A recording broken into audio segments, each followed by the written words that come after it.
نن دور کې د مدرسو خلاف یو لوی پراپیګنډه شروع ده، یو لوی مهم روان دی چلیږي، دننه ملک کې هم او د ملک نه بار هم، او یو لوی الزام په مدرسو لګي چې د دین مدرسې دهشتګرد پیدا کوي، د دین په مدرسو کې دهشتګرد جوړیږي، د دین مدرسې انتها پسند جوړی، او په دنیا کې چې څومره فساد کیږي او په مخ د ځمکه څومره مفسدین دي، دا ټول وی د دینی مدرسو نه راوتې خلک دی. دی وجې نه په دې زمانه کې داسې تقریبات په مدرسو کې جوړول ډېر لوی اهمیت لري چې مسلمانانو ته پته ولګي چې په دینی مدرسو کې څوک جوړیږي، دهشتګرد جوړیږي او که د قرآن او د سنت خادم جوړیږي. اوس چې کم بچی ستاسو مخکې راځي او هغې ته پټکې تړلې کېږي او علما ورته په سر لاس شږدي، تاسو به پخپله ووینئ د حق هغه سترګې ورته روښانه کړئ، تاسو ته به معلومه شي چې دغه بچی چې دا نن پټکې ورته تړلې کېږي دا مفسد دی، دا دهشتګرد دی، او که دا د خدای د کتاب او د قرآن حکیم حافظ دی، دا به اوس معلومه شي. پته به ولګي چې د مدرسو کردار څه دی، د مدرسو پروګرام څه دی، مدرسو کې څوک جوړیږي. رونو مدرسو چې کوم شخصیات جوړ کړي دي د انسان په نسبت باندې او د دنیا په نسبت او د دنیا په میډیا چې ورپسې هر څنګه پراپیګنډه کېږي، خو زه وایم چې دغه مخلوق چې کوم د مدرسو پیداوار دی دا نن ستا د دې دنیا د آبادۍ او د دې کائناتو د ځمکې او د اسمانونو د آبادۍ او د دې دنیا د نظام د چلیدو هغه خلق دي چې د هغې په برکت خدای نن دا کائنات راټینګ کړي دي. دغه خلق چې مدرسو کې پیدا دي که دا په مخ د ځمکه نی د دې خلقو نام و نشان نی، یو سات سره به خدای دا دنیا قائمه پرېنږدي، دا اسمان به دې دړې وړې شي، دا ځمکه به دې ختمه شي. نبی کریم صلی الله علیه وسلم فرمائی لا تقوم الساعه حتی لا یقال فی الارض اللہ اللہ، ترسو چې په مخ د ځمکه د الله نوم اخیستل کېږي قیامت به نه راځي، کائنات به دې جمدي وي روانیږي به نه، او چې کله په مخ د ځمکه د رب العالمین نوم ختم شو، الله الله ویل ختم شو، فوراً به بیا قیامت راځي. دا ستوري او دا سپومې او دا نظام به دې ټول ډړې وړې شي. تاسو نه تپوس کوم ورونو دا الله په تاسو چا پیژندلی دی؟ دا امریکا او د هغه ملګري در باندې پیژني که دا مدرسې در باندې پیژني؟ جواب راکې. دا مدرسې در باندې پیژني. د دې مدرسې نه فارغ بچې درته الله ښیي، د دې مدرسې نه فارغ بچې درته محمد رسول الله ښیي، د دې مدرسې نه فارغ بچې درته د الله وحدانیت ښیي، د دې مدرسې نه فارغ بچې درته د الله تعالی وجود ښیي. نو ووایه رونو چې کائنات د چا په سبب قایم دي؟ د کائناتو د بقا سبب څه شی دی؟ دغه دینی مدرسې دي، د دغه دینی مدرسو بچی دي. دې مدرسو پیدا کړي څوک دي؟ امام ابو حنیفه رحمت الله علیه، امام ابو یوسف رحمت الله علیه، امام محمد رحمت الله علیه، امام مالک رحمت الله علیه، امام احمد ابن حنبل رحمت الله علیه، او پرستو دور کے مولانا قاسم نانوتوی رحمت اللہ علیہ، شیخ الہند مولانا محمود الحسن رحمت اللہ علیہ، علامہ شبیر احمد عثمانی رحمت اللہ علیہ، شاہ انور شاہ کشمیری رحمت اللہ علیہ، مولانا حسین احمد مدنی رحمت اللہ علیہ، اور پسیر آشا حضرت مولانا غلام غوث ہزاروی رحمت اللہ علیہ، حضرت مولانا مفتی محمود رحمت اللہ علیہ. دا دہشت گردو جواب را کے رونو دا اغا خلقو دا چا دا برکت نا چی پا بر صغیر کے تنن دا خدای نوم علی، دا چا دا برکت نا چی ستا پزلکے دا اللہ تصور پروت تے، دا اغا خلقو چی دا چا دا برکت نا تنن رب العالمین ته سر به سجود پریوزے. دغه خلق مدرسو پیدا کړی دی، دغه خلق دې ادارو پیدا کړی دی. که ته په دغه خلقو د دهشتګردۍ او د انتها پسندۍ الزام لګې، دغه الزام مونږ ته بسر و چشم منظور دی. دغه خلق با چې کم ته دهشتګردي لګې، مونږ بیا هم دغه دهشتګرد یو. او که دغه خلق په خپله زندګۍ کې او په خپل ژوند کې د الله او د رسول د کتاب خدمت کې یو کړی دی، دغه زم کوم. زما نقش قدم هم دغه نقش قدم دی،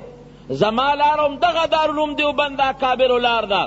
نو کاغه دهشتګرد نه دی، نو بدبخته ما ته ولې بیا دهشتګرد وی؟ د پاکستان وجود د چا د برکته دی؟ په دې لږ سوچ پکار دی.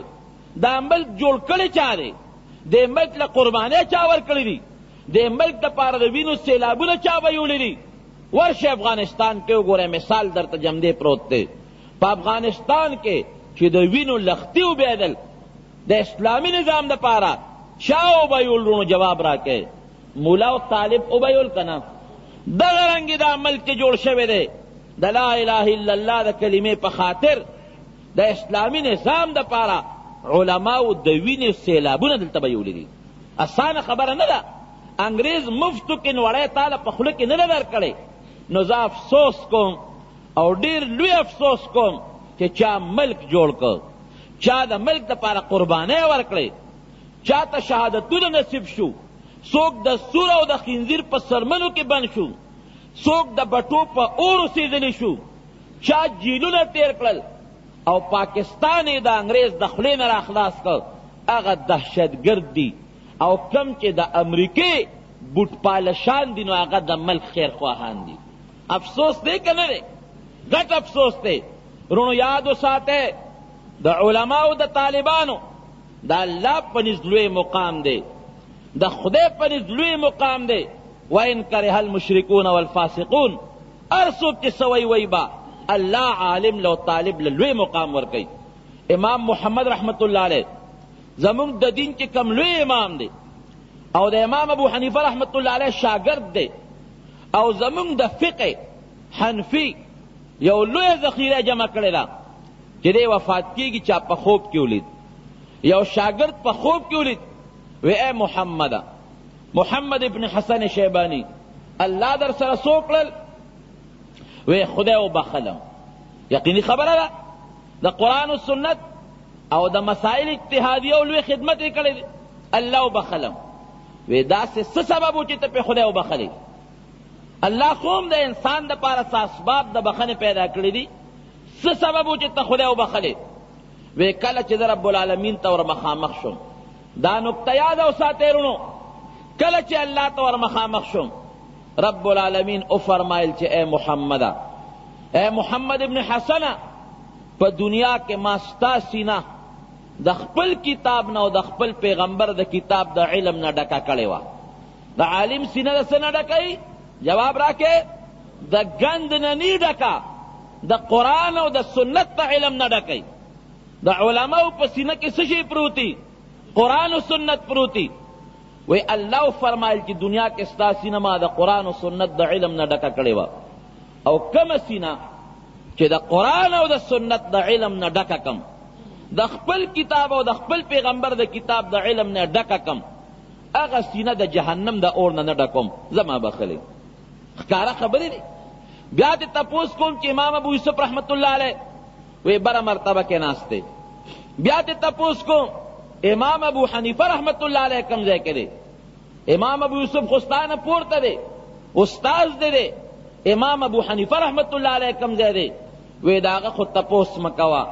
هغه خو بره په ډېرو لوړو اوچتو مرتبو کې ناست دی. دا علماء کرام، دا د دین عالمان دي، د دې په زړونو کې د قرآن او د سنت درد پروت دی. دا علما دهشتګرد نه دي. یو څیز دی، که دهشتګردي د جهاد نوم وي، د دې په اصطلاح کې، زمونږ په اصطلاح کې نه، د دې په اصطلاح کې که دهشتګردي د جهاد نوم وي، تاسو نه تپوس کوم، تاسو مسلمانان ټول د جهاد شوق لرئ که نه لرئ؟ نو ټول دهشتګرد شوی. بیا ورته ټول دهشتګرد دی. ځکه د جهاد تصور چې د کم مسلمان په زړه کې نه، د کم انسان په زړه کې چې د جهاد تصور نه، نبی کریم صلی الله علیه وسلم فرمائی د مرگ په هغه حیثیتی، په کم حیثیت چې د پیغمبر علیه السلام د راتلو نه مخکې د جاهلیت په دور کې کم خلق نه دی. تصور د جهاد خو د هر مسلمان پړه کې پروت دی، دهشتګر خو بیا هر مسلمان شو، نو که دهشتګردي د جهاد نومي بیا دغه لیبل ته تاسو مونږ ټول تیار یو، او که د جهاد نوم نی د فساد نومي دهشتګردي، د تخریب البلاد نومي، نو مونږ د هغې اول نمبر مخالف یو. علما د فساد ختمولو لپاره راغلي دي، نه د فساد قایمولو لپاره. نو علما د هغې یو کردار پاتې شوی دی، علما یو تاریخ لري رستدان پسې، علما یو عمل لري، یو پروګرام لري، د دین او د وطن د اسلام یو خدمت لري، او پزله کې د قدرت د رب العالمین د الوهیت، د وحدانیت، د رسالت د نبی علیہ السلام او د دین اسلام د خدمت یو عظیمه جذبه لري. دا د خدای زمونږ او ستاسو د ټولو نصیب کی. یو لوی امام د دین تیر شوی دی، اسې د علماء مقام درته ښیم. حضرت امام مالک ابن انس رحمت الله علیه، امام دار الهجره، په مدینه منوره کې خپل ژوند تیر کړی دی. د مکې مکرمې با امامو او تقریبا خپل زندگی ټوله مدینه منوره کې تیره کړې ده، او د مدینه منورې چې کم قبرستان د جنت البقیع په هغې کې اوس هم قبر شته او ښکاره معلوم دی. په مدینه منوره کې به درس حدیث کو. مسند د حدیث کم یو چې کم ځای عبدالله ابن مسعود بناستو، عبدالله ابن مسعود به کم ځای ناستو چې کم ځای نبی کریم صلی الله علیه وسلم به اعتکاف کو. د پنجرې مبارک سره خوا کې اوستن ده، اوس یې بره ورباندې په شین خط لیکلي دي اسطوانة السریر. دغه ځای به نبی علیه السلام اعتکاف کو. عبدالله ابن مسعود رضی الله عنه دغه ځای د خپل درس ګدی ښودی وه، او امام مالک رحمت الله علیه به بیا هم دغه ځای کې ناست. یو لویه حلقه د درس به د امام مالک رحمت الله علیه په خپل دور کې. دومره د درس حلقه په دغه زمانه کې د بل چا نه وه څومره چې د امام مالک صاحب وه. او د هغه یو مشهور کتاب دی د احادیثو مجموعه مؤطا د امام مالک رحمت الله علیه. ګڼو شاګردانو ته دا لیکلې ده، د هغې درس به یې کو، درس حدیث. یو ځل امام مالک صاحب ناست دی خپل درس حدیث ته، لویه حلقه لګېدلې ده، او د ده د درس به داسې آدابو چې طالب علمان محدثین به ورته مخکې ناستو، عام طالبان نه، لویه کابر محدثین به ورته مخکې ناستو، لکه امام احمد ابن حنبل غوندې شخصیت، داسې غوندې خلک به ورته ناستو. هغې لازمه خبره ده چې د احادیثو په ادب باندې هم دغه خلک پوهېدل. غلی به ناستو، سرونه به یې ښکته او ډېر لوی اطمینان او د ادب احترام او مظاهره به یې کوله. یو ځل د حدیثو درس شروع د امام مالک رحمت الله علیه، د ده په زړه کې چې د حدیثو کم تړپ و طرف او د حدیثو سره کم محبت او مینه وه، یو مثالي ده. د ده عادت به ده چې عام به څوک رالل د مسایلو تپوس لا، نو ده یو وینځه ساتلې وه. هغې ته یې ویلي چې که څوک راشي او د عامو فقهي مسایلو تپوس کوي، نو فورا ما ته وایه زه به راوځم، او که څوک د احادیثو طلب له راغلي نو بیا یو طرف ته کېنوه چې یو څو کسان جمع شي نو راوځم به. نو چې عام د فقهي مسلې تپوس ته به څوک رالل، دی به وله راووت او جواب به یې ورکړ، او که څوک به د علم د حدیثو طلب له رالل، دا به یو طرف ته جمع کړل. وینځه به ورله وی صاحب د حدیثو له طلب دپاره یو 3 4 5 کسان راغلي دي، دی به لاړ غسل به یې وکړو، مستقل غسل، اگر چې طهارت کې به بیا به یې پاکې خشته جامې واچولې، بیا به یې پټکې ته وکړو، کونټۍ او عصوا لاس کې به یې واغېشته، خوشبویي به یې پورې کړه، او راووت. نو د هغه حدیثو درس به یې شروع کړ. که یو حدیث به هم چا غوښته هغه به یې ورته بیان کړ. یو شاګرد ته تپوس کوي، وی صاحب چې عام د مسلو تپوس درله څوک کوي دومره تکلفات نه کوي، او چې د حدیثو تپوس له څوک راشي اگر که یو حدیث ولې نه دومره لوی تکلف کوي، غسل کوي او جامې ورته بدلی او خوشبویي پورې کوي او پټکې په سر او کونټۍ لاس کې راوالی، ځان پاک صاف ستره کې دا ولې امام مالک صاحب د حدیث و ذوق او محبت دا د الله زمون پړونو کې پیدا کی. اب فرمائی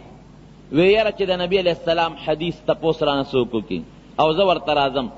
او زه غسل نه کم او ورته جامې بدلې نه کم او خوشبوئی پورې نه کم، نو ماله د نبی علیہ السلام د حدیث د لولولو نه حیا راځي.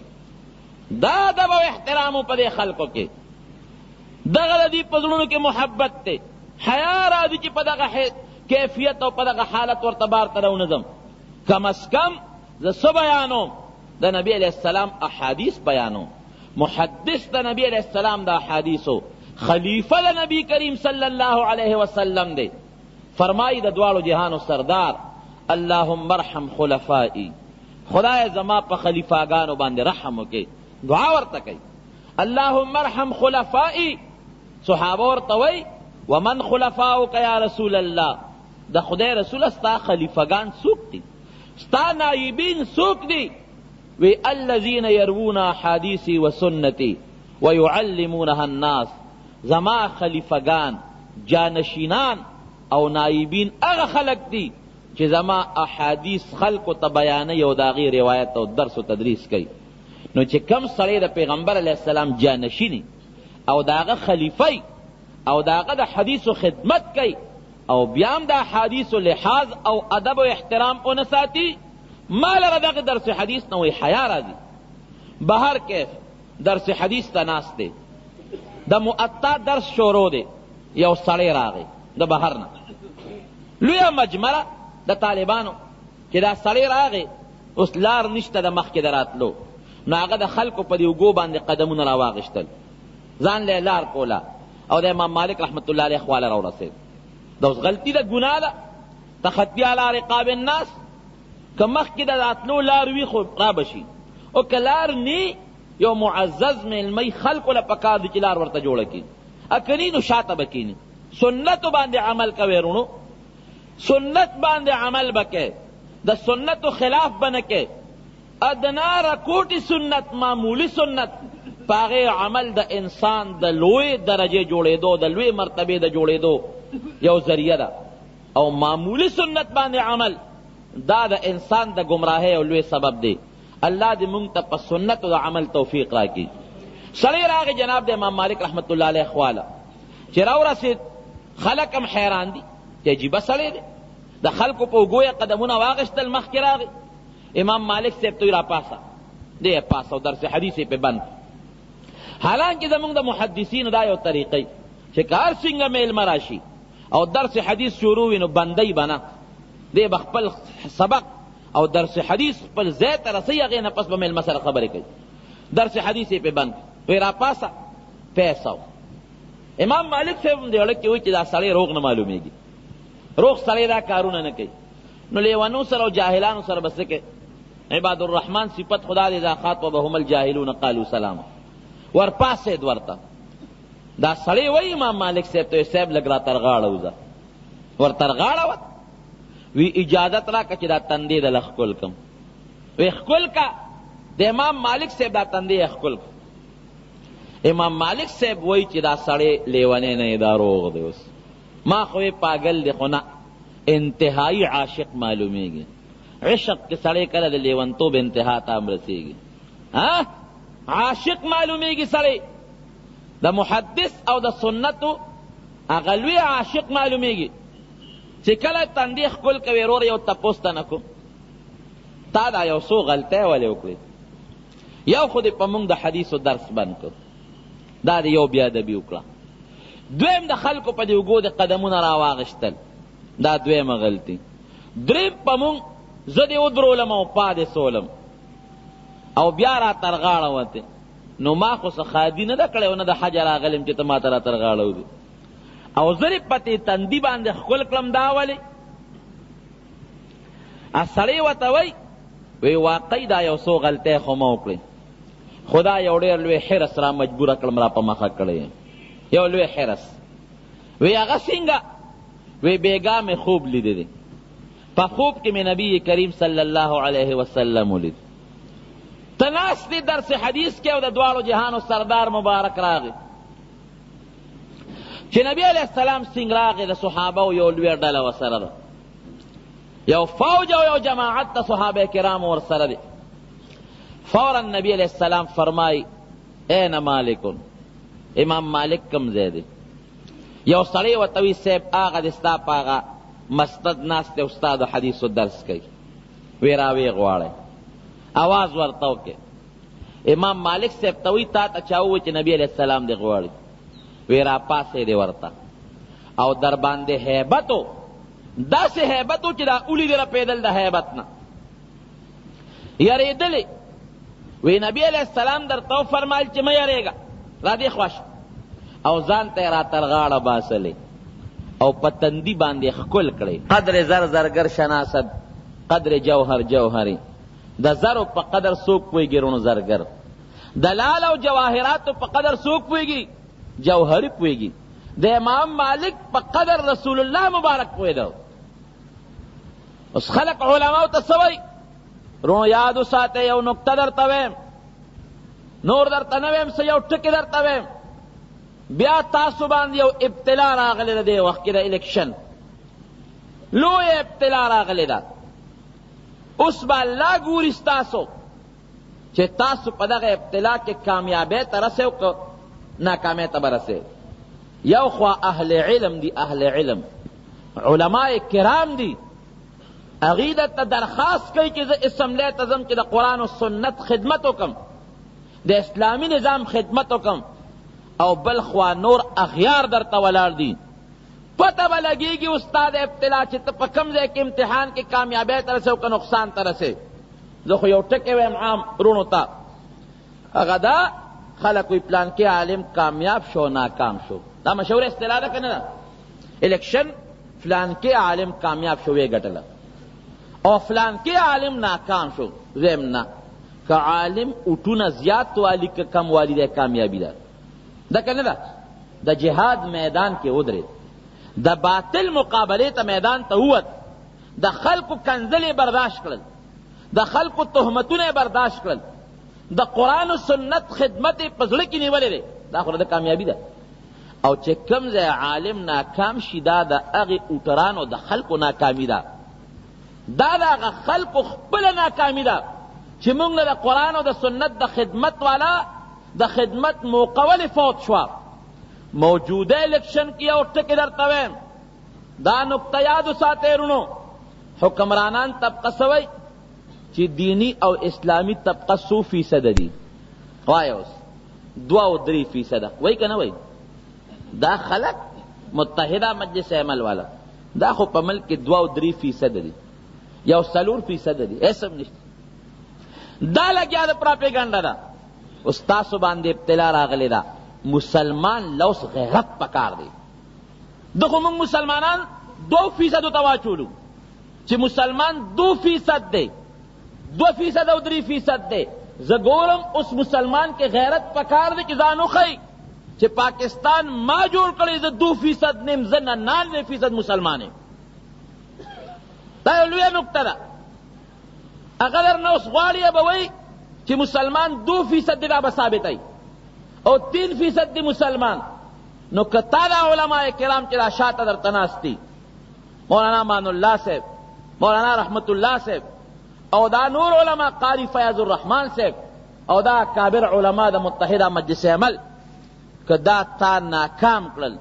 دا هغه ناره سبا نن وی وی دا انتها پسند 2%، سبا به اعلان وکړي چې وګوره کنه په پاکستان کې مسلمان 2% دی، لہذا فحاشیم پکار دی، عریانیت هم پکار دی، او دام پکار دی، او دام پکار دی، او دام پکار دی. او که تا دا علماء پاس کړل، پکار دی چې په تخپل زړه کې یو جذبه اوس پیدا کې، میدان ته ودانګي چې 2% علماء نه دي، 99% علماء دي، 99% دا علماء ملګري دي، 99% مسلمانان دي. پزان د غیر مسلم او پزان د مفسد او پزان د بیدینه لیبل ګورې ونه لګې. پام کوه دې لیبل کې راځي. که دا علماء کرام خدا نخواسته ناکام شو، پاکستان باندې مکمل د بیدین لیبل لگی او مسلمان 2% ته پریوزي. ته ځان اوچت کا، دا علماء دا نیکان صالحین میدان ته وباسا، دا ورته ثابته که چې موږ 2% نه یو، مونږ ان شاء الله پاکستان کې 99% کسان یو ان شاء الله داسې به کوي کنه که خیری یو جذبه پړ کې واچوي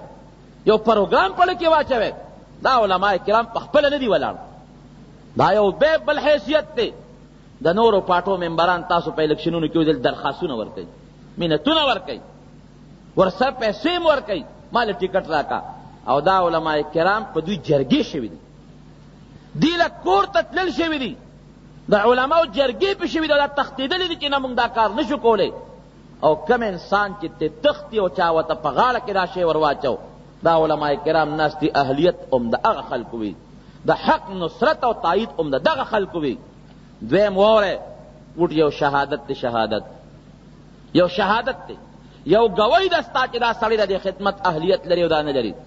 او شهادت پټول ګوره ډېره لویه ګناه ده لا تکتم الشهادة ومن یکتمها فانه آثم قلبه عظیمه ګناه ده ګوره شهادت درنه پټ نشي دا یو شهادت تستا چې دا اهل دی او دا اهل نه دی پام کوئ ګوره یو غلطه پراپیګنډه د مونږ په دې وطن کې خوره ده یاره ضرورت ورته څه دی وټتا نه استعمالو دا یو پراپیګنډه ده بعضې د مونږ دې پراپیګنډ شکار دي یاره څه ضرورت دی ملک کې اسم اسلام نه راځي د وټ څه ضرورت دی دې وجې نه اسلام ته رکاوټ پیدا شي دا مه وایه د وټ ضرورت دی ملک کې اسلامي نظام راوستل پکار دي او که اسمبلی کې یاد وساتئ د علماو یو دوه کسه که نه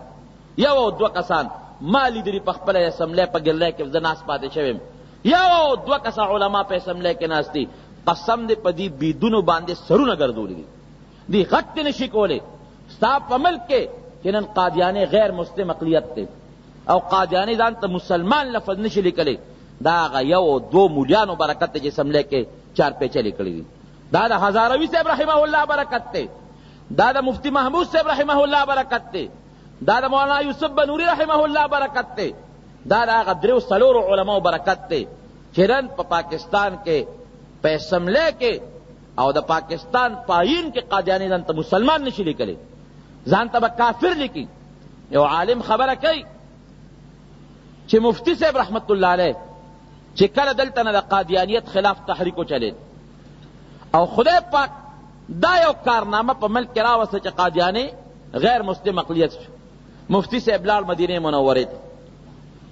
په مدینه منوره کې علماء کرام ورته راجمع شو مبارکباد ولا ورکوي چې مبارک شی ډېره لویه کارنامه خو دې وکړله قادیانې د غیر مسلم اقلیت قرار کو تاله مونږ زیری درکو مبارکباد درکو حضرت مفتی صاحب رحمت الله علیه وی نه مال زیری مرا کوي مال مبارکباد مرا کوي زه چې چاله زیری لراغلی اغله مبارکباد ورکې ته چاله راغلی زه نبی کریم صلی الله علیه وسلم لراغلی اغله مبارکباد ورکوم چې ستا د ختم نبوت ناموس باندې د پاکستان علماو او عوامو جنگ وکړو ستا ناموس مونږ وګټو نبی علیہ السلام له مبارکباد ورکوم پیغمبر علیہ السلام له مبارکباد ورکې دی علماو خو په اسمبلو کې که یو کس دی او که دوه کسه دي د الله او د رسول په ناموس جنگ کړی دی کړی دی که نه دی کړی بیا چې کله وی فارغ شو او مفتی صاحب را رخصتېږي علما ورته وي صاحب مزه یو څو ورځې لږ مدینه منوره کې دمه شه لږ یو پوټی دلته انتظار وکړه پاکستان ته سله دی لږ صبر وکړه چې لږ سکون او اطمینان درته حاصل شي او لږ دمه شي حضرت مفتی صاحب وی وجړل چې واقعي مدینه منوره هغه ځای دی چې سړي ته پکې اطمینان او سکون حاصلېږي بالکل د اطمینان او د سکون ځای دی لیکن پاکستان زمونږ ملک د جدړو ملک دی د جدړو ملک دلته به ناست یم اوس ورځم بله فتنه به میدان ته راوتي د هغې مقابله هم پکار ده که نه بل باطل به میدان ته راوتي د هغې مقابله هم پکار ده که نه دا څه ملک دی څوک په خدای اعتراضونه کوي خدای نه مسلمان خوشحاله نه دی څوک په انبیاو پسې نښتې دي څوک صحابهو پسې نښتې دي څوک اکابرینو د امت پسې نښتې دي د دغه باطل مقابله په هر فورم چا کړې ده خدای لپاره رښتیا ووایئ علماو کړې ده که نه ده کړې عجیبه خبره ده علما ناصور دي د ملک علما ګن دي د ملک د باطل مقابله چې کوي ناصور شو د ناصور مقابله چې کوي هغه ناصور شو نو خبره دا ده رونو کوشش وکړئ یو ابتلا کې راغلی اوٹ شہادت تے گورے پٹ تر نشی شہادت دا علماء کرام ناستی کہ چا شہادت پٹ کا دمر گناہ کیگی اگا اسم قلبی چے ضرورت نسبت کیگی لوی جرم کے مبتلا کیگی خپل وسو کا کہ دیندار سڑی دا دیندار سڑی سر اوٹ استعمال نکو او دے پٹ کے ناس دا دا اگا باطل سرت تائید او مرگرتے آدھا گورے پا حقیقت کے دا کنے دا 50 کسان دیندار دی 50 کسان بی دین دی پا دے 50 تو دیندار و خلقوں کے دیش کسوئی چیز اخپل اوٹ نے استعمالوں شلو استعمال کا سوک پاس کی گی بی دین کو اخپل اوٹ استعمال کا کنا اگا فیدہ چاہتا ہوا ترہ دی اوٹ دا عدم استعمال اگا بلک طرف تا باطل تا ہوا تلہ دا تا خوکل کا بد دے اکلت دا سوچ دا ذہن نو باسا اوٹ نبی استعمال الپکار گناہ با میوشی اللہ اکبر ثواب تا گناہ ویل سمرالوی جرم دے نو یاو شہادت پا نپٹے دویم خبر اورا کہ غلط شہادت تے ورکا غلط شہادت تے ورکا مثلا او باطل او دروغجن شہادت تے ورکا یو ناحق انسان تا دے اوٹ ورکا وغد آگے مستحق او لائق ندے شہادت زور ورتوئی او نبی کریم صلی اللہ علیہ وسلم شہادت زور دا شرک سر برابر گناہ کردو لیدا اسے ٹوکے خود ندی لوی ابتلا ستا پر سر باندے راغلی دا خپلم کوششوں کا محنتوں کا نور مسلمانانو باندے محنتوں کا کہ دی گناہ نا اقوام عالم بچ بہر کیف آغا سڑے ورتوئی وی نبی کریم صلی اللہ علیہ وسلم میں خوب کیوں لید تیزان ترا ترغار باسلے او پتندی باندے اخکل کرے وی ماوی چھ کل بزدان دے امام مالک سے دی سینے تورو رسوم چھ کمی سینے پوری بیگال دوالو جہانو سردار مبارک خپل سینہ مگلی دا یہ دا خپل سینہ ور پورے لگم او کم تندی باندے نبی کریم صلی اللہ علیہ وسلم خپل شنڈ مبارک کے خود دی چھ زور باندے خپل شنڈ لگم وی پدے حرس میں سیب دا یو سو غلطے اکڑے اسے بل سو گلانا مخ کے نشی دا سینے پوری مانا بل سو خپل سینہ ہونا لگئی او دغه تندی باندې د مانه مخکې بل څوک خپل تندی ونه لګی وی دی وجه نه رالم او دا غلطی مې وکړې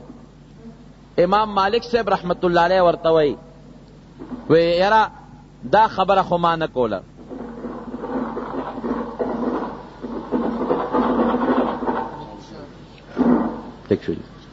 دا خبره خو ما نه کوله خو چې ته ووی نو زه درته اوس دا خبره کوم زما د قسم په خدای وي چې دا کلنا دا نبی علیہ السلام دا احادیث و درس تناستیم کلنا چې دا نبی علیہ السلام دا احادیث و درس تناستیم پا ما دا سشپن در آغلی چې پا دا کیفیت میں دا دوارو جہانو دا سردار سر ملاقات نہیں شوی دا دا عالم مقام تا چې دهشتگرد ورتوی تا چې انتہا پسند ورتوی تا چې دا مدرسو پیداوار ورتوی دا دا غی مقام دا خو اغا خلقو چې دا غی پنوم کافر مسلمانی گی دا آغا خلقو چی منگ دا اللہ نا دعا غوارو چی خدای زمون ارواح دا دا پاک روحون سر رب العالمین مرگری کے آغا خلق دی دا آغی پا نقش قدم روان دی دا آغی جانشینان دی دا آغی خلفا دی پا دی مدرسو کی دا آغی دا مسلکونو او دا آغی دا مسائل و اجتحادی و خدمتو نکیگی نو خبر میں دا کول رونو علماء و غیر علماء باطل والا و حق والا چرتام برابر ندی یو بل آیت چی مولس رب العالمین فرمائی انا نحن نزلنا الذکر و انا له لحافظون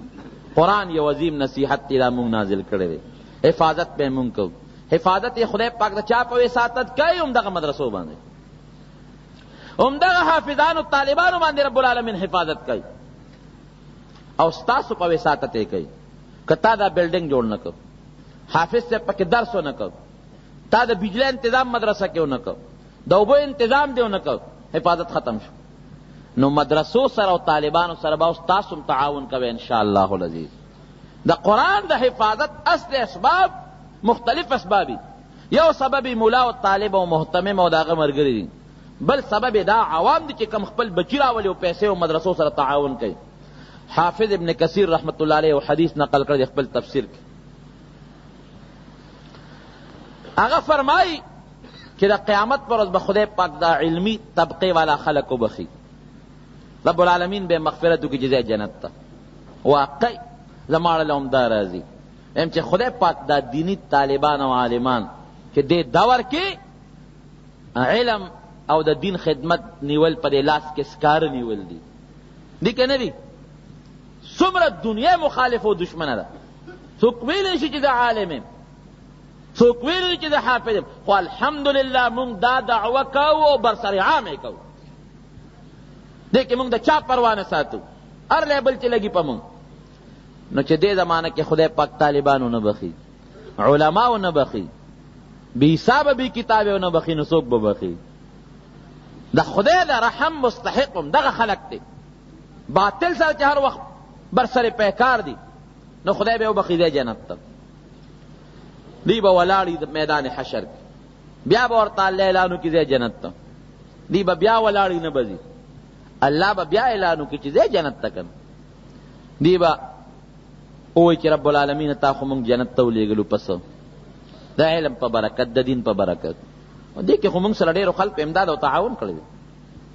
مثال به زه درکړم لکه دا بلډنګ چا نه مې جوړ کړی مولانا خلیق الرحمن صاحب کوم ځای خدمت کولی شي حافظانو کوم ځای خدمت کولی شي د بجلی انتظام او د مدرسې د استادانو او تنخواه انتظام چې تونه کې خدمت کوم ځای کېږي نو الله دې کې خو مونږ سره ډېرو خلکو تعاون کړی دی دغه خلک چې جنت ته لاړ نه شي مونږ لاړ شو خو بده خبره وی هغه خلک پیژنې تاسو وی او خدای پیژنو وی دی ګرځئ ورپسې چې کوم سړي دغه لار کې تا سره امداد کړی دی د مټې ونیسئ او ځان سره جنت ته بوځئ ټول وایي الحمدلله او مولانا اشرف علي تانوي رحمه الله لطایفو کې وجیبه لطیفه لیکلې ده د لطیفه خو ډېره د عبرت هندوستان کې یو جومات کې طالبان اوسېدل زمونږ په دې وطن کې خو طالبان وظیفه غواړي چڼې ګرځي هلته دا رواج نشته خلک په خپله ډوډۍ راوړي طالبانو نه طالبان په جومات کې اوسېدل یو بوډا بابا به ورته ډوډۍ راوړله سپینګیري بابا یو ځل وي دغه بابا چېرته لیټ شوی دی زمونږ د طالبان خو هم لږ مستی مست ځان له چې ناست دوی خپلې ګپې شپې لګوي نو هغه طالبانو کې هغه یو طالب هغه ملګرو ته وایي چې هلکه زمونږ هغه غوی نن رانغی په هغه بابا باندې د غوی نوم ایښولی غوی زمونږ رانغی سنجیدګۍ سره دا خبره رونو واورئ هغه نور طالبان وایي واقعي غوی رانغی مونږ له به ډوډۍ څوک راوړي بابا چې تودس ماتو دا خبرې واورېدې سر یې راوچت که خدای م بېخو باسه طالبانو ظالمانو په ما هم د غوی نوم ایښوده زما د سپینې ګیرې نه نه شرمېږي ته دله ډوډۍ راوړم تاسو په ما د حیوان نوم ایښوي ملامته شو طالبان ای نن نه پس یو نوړی ډوډۍ به درله راونړم زه یې بېخم وځه خفه شي غریب کور ته لاړ بیبي ته یم فریاد وکړ اوده شو حضرت تانوي رحمه الله لیکي چې دا بابا اوده شو اوس خوب ویني په خوب کې میدان حشر ویني خدای چاته هدایت نصیب کوي میدان دی د حساب کتاب تله د میزان لګېدلې ده دی خوا جنت دی خوا جهنم دی څوک جنت ته دی او څوک جهنم ته دی دا بابا په یاره کې دی چې خدای اوس ما به کوم خوا الله لیږي خوف به هم کوي رجا به هم کوي مونږ یریږو د خدای نه ډېر زیات چې خدایا هسې نه هم نه نیسې زمونږ باباجي به یو خبره کوله هغه به یو شیطان دی د حدیث د مضمون او د قرآن د آیت مطابق چې هغه د انسان سره پیوس پیدا دی او چې دا بدبخته انسان جهنم ته غورځېږي نو په هغه سلسله او زنځیر به هغه شیطان سره یو ځای تړلی وغورځوي به نو هغې باباجي به زمونږ وی دا هم ډېره لویه خبره ده بده خبره چې سړی جهنم ته غورځېږي خدای دې مساتي خو لوی شرم به دی چې لاس یې ولا شیطان سره یو ځای تړلی وي شیطان سره تړلی شوی جهنم ته غورځېږي خدای دې مساتي نو جهنم دی یو خوا بل خوا جنت بابا وی چې خدای زه به کوم خوا نو وی چې مې وکتل هغه طالبان دي چې الله په حکم کړی چې ځه جنت اعلان یې ورته وکړه ځه جنت روان دي جنت ته وی دې اړه کې دا بابا وی ویم چې آواز ورکوم چې مام ځان سره بوځي ټول عمر مې در باندې ډوډۍ خوړلې بیا مې لکه راشي چې بیګا دې خو پناره تیره کړې اسې نه چې آواز ولا ورکې وغي وي چې خدای مونږ باندې خو پناره تیره او دې ګړنګ ته ورو غورځوي بیا به څه کېږي په دې سوچ کې یو طالب شاته وکتل ډېره د عبرت لطیفه ده ګور چې د تاشا او حقیقت د مولانا اشرف علي تانوي رحمت لطیفه په دې نسبت چې داسې لګله خوشطبع خبره نور حقیقت د مولانا تانوي صاحب صاحب کشف یو طالب شاته وکتل چې شاته وکتل نورو ملګرو ته وایي یلکه مونږ خو جنت ته ځو هغوی خو رانه وروسته پاتې شو غوی خو شاته پاتې شو مونږ جنت ته ځو ابل وی اله شابه غوی را منډه کا خو چې قدم یې واغش راویښ شو چې راویښ شو ښځې ته وی شابه ډوډۍ تیاره کا اله طالبان خو د لوی مرتبې او مقام خاوندان دي. الله اکبر. زه تحدیث بالنعمت سره یو ټکي درته ذکر کوم او تاسو ته تعلیما ویم. زه چې دعا کوم که نه زما په دعاګانو کې یو دعا دا ده زم یا الله زما حشر او نشر د دین د طالبانو سره نصیب کړي. دا تاسو په دعا کې وایي. دا ډېر مظلومان دي، ډېر بېکسه دي، پردو ډوډو ته ناست دي، د دین خدمت کوي. څوک ورته ستغه وایي، څوک ورته بده وایي، څوک وایي پوړ دې راونویسته او په سوري دې پوړ کېښود او په بجلی دې زیاته استعمال کو بس زیاتې قسم قسم خبرې ورته کېږي. دین دپاره بیا هم برداشت کوي. دا دعا تاسو هم غواړئ د طالب او ملا سره ځان وتړئ، انشاءالله دا د نجات لویه ذریعه ده. دې مدرسې سره په دې مزي کې ځان شامل کړئ، نورو مدرسو سره هم تعاون وکړئ. دا زمونږ د فلاح او د نجات انشاءالله ذریعه وي. چې راغې ډوډۍ موډۍ طالبانو له راوړه را پیسول خفه کېږئ مه طالبانو. زه لږ خفه شوی وم خو زه معافي غواړم دا ډوډۍ خورئ او ستاسو د قسم په خدای وي چې جنت ته دی ما به ځان سره ګورې خامخا بوځې. ستاسو مرتبه ما بیګا په خوب کې ولیده او غوی نه خر راته ووایه خو چې ما ځان سره بوځې. جناب تاسو هم وایې که نه دا مولیان د خدای غویان دي مونږ به پې سواره جنت ته ځو. زیم دا امیان د خدای غویان دي مونږ به پې سواره جنت ته ځو. دلته ته ما په شاګرد دلته به زه تا وړم مونږ به وړی خدای دې جنت ته بوتلېږي. دې مدرسو سره تعاون کوي رمو د مال او د بدن هم ورسره کوي پوره. او دویم دا خپل لوی تعاون دا چې خپل بچي راولي او طالبان یې د دین جوړ کړي. دغه یو بچی به ستا د ټول قوم د شفاعت ذمه داري. او بل موجوده انتخاباتو کې کوشش وکړئ چې دغه ابتلا کې ګورې ناکام نشئ. د دین د ناکامۍ ذریعه ونه ګرځئ. دا علما کرام چې ناست دي مولانا رحمت الله صاحب تاسو ته بیان وکړ او د مولانا امان الله صاحب ناست دي څومره لوی خدمت کې شکل ته چې وګورئ سنتو مطابق شکل نو داسې به څوک چې دې سره تعاون ونه کړي. انشاءالله تاسو دیني طبقه هرې پارټۍ والا ته وایم څوک به یو پارټۍ سره تعلق لري، څوک به بل سره لري، څوک به بل ډلهبازي دي په خپل ځای. ما ته یو سړی وایي چې دې پلانکۍ پارټۍ جنډه مې ځکه ښې جوړېده چې زمونږ تاڼه تحصیل او دې خلکو ته هم ضرورت وي. ما ته خپل کلي کې یو سړی وایي تاڼې تحصیل دې خلکو ته هم ضرورت وي ځکه مو د هغه پړم تاسو سره دی جنډه هم د هغوی ښې مې دا خو دې دروغ وایي چړم تاسو سره او جنډه یې د هغه ښې جوړم زه به یې د سره څه حده پورې ومنم. نو مې ګوره چې څه دې نیت دی خدای هغه در رسوي. ته وایې تاڼه تحصیل دپاره دې خلکو سره امداد کوم نو خدای د تاڼې تحصیل نه غاړه نه خلاصوي. زه وایم مونږ له راشه نو خدای به د تاڼې تحصیل داړو ضرورت پیش نه کوي. راشه لغوندې قرآن و سنت ته نږدې شه مصائب ابتلا نه به دې خدای وساتي. تاڼې تحصیل ته ضرورت به دې نه راځي. جومات کې به ناستې مدرسه کې به ناستې جارو به کوې خدمت به کوې. دلته راشه که بیا هم ستا دا غلط سوچ او فکري او دغه ډلهبازي دې ورسره کړې وي خو بیا هم دغه وخت کې دا خپل ووټ دا صحیح نهج باندې استعمال کا چې د دروغې د ګوۍ نه بچ شي. رب العالمین دې زمونږ په دې وطن کې د قرآن و سنت نظام راولي. الله په افغانستان کې چې د قرآن و سنت راغلی کم نظام ختم شوی دی خدای ته قادر مطلق بادشاہ رب العالمین واپس یې پکې راولي او د هغې هغه اثارو برکت نه خدای د امریکې برطانیې دغه سکیمونه سازشونه خدای په ګنده اوبو باندې لوکې او کم اهل حق چې هغه په لویو تکلیفونو او په لویو هغه اسیران دي غریبانان رب العالمین دې هغې د هغې قید و بند نه خلاصي نصیبه وګرځولي کي. دغه مدرسې د خدای کامیابي کي. واخر دعوانا الحمد لله رب العالمين.